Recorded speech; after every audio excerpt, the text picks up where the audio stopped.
రాష్ట్రంలో ఇందిరమ్మ ప్రభుత్వం వచ్చి సంవత్సరంన్నర అయిన తర్వాత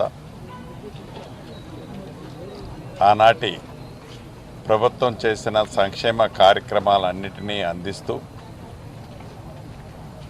గతంలో గౌరవ మా ముఖ్యమంత్రి గారు మా సహచర మంత్రులు చెప్పినట్లు దానికి తెలంగాణ రాష్ట్రాన్ని 8,19,000 కోట్ల అప్పుల పాలు చేసిన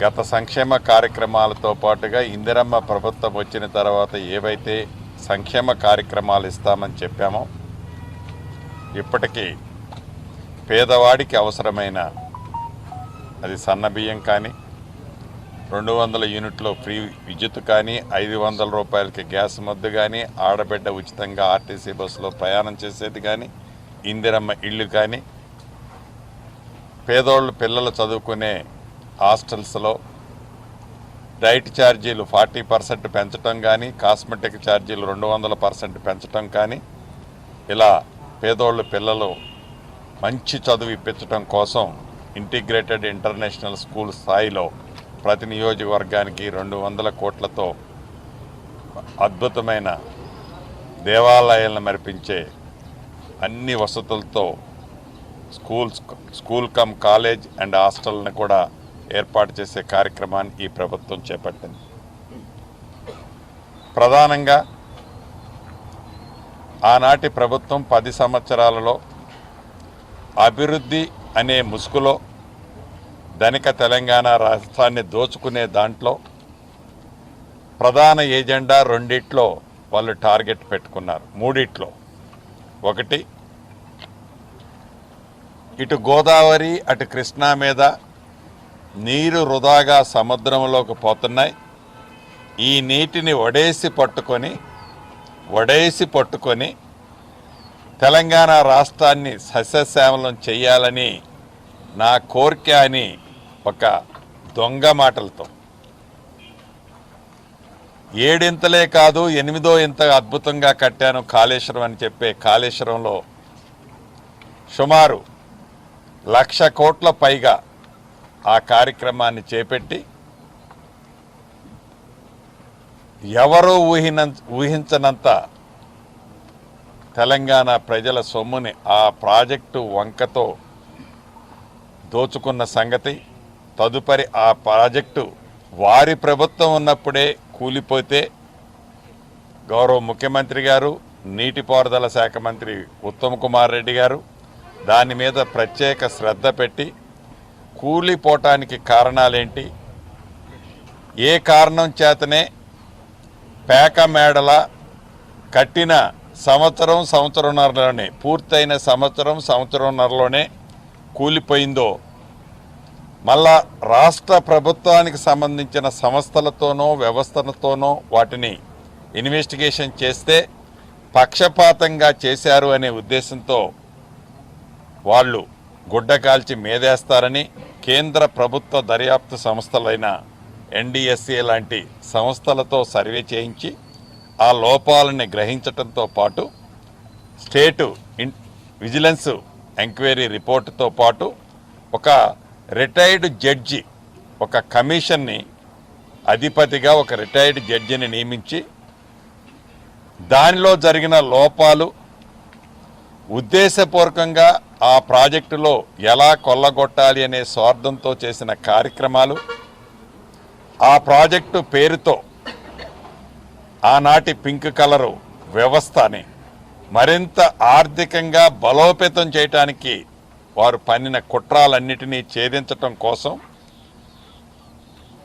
ఒక కమిషన్ని ఒక రిటైర్డ్ జడ్జి గారితో ఈ ప్రభుత్వం నియమించిన తర్వాత దానికి సంబంధించిన ప్రత్యక్షంగా పరోక్షంగా పాల్గొన్న అటు అధికారులే కావచ్చు, రాజకీయ నాయకులే కావచ్చు, ఇతరత్ర ఎవరైనా కావచ్చు, వారందరినీ వన్ బై వన్ చాలా సుదీర్ఘంగా ప్రతి ఇంచిని ఇన్డెప్త్గా స్టడీ చేసి ఒక రిపోర్టు ఇచ్చే దాంట్లో భాగంగా ఆనాటి ముఖ్యమంత్రి గారు ఆ కాళేశ్వరం రూపశిల్పిగా తనే చెప్పుకున్న మహానుభావుడు ఎవరైతే ఉన్నారో ఆ మహానుభావుడిని కూడా అని అనుకునే ఆ మహానుభావుణ్ణి కూడా ఈరోజు కమిషన్ ముందు వెళ్ళటం జరిగింది.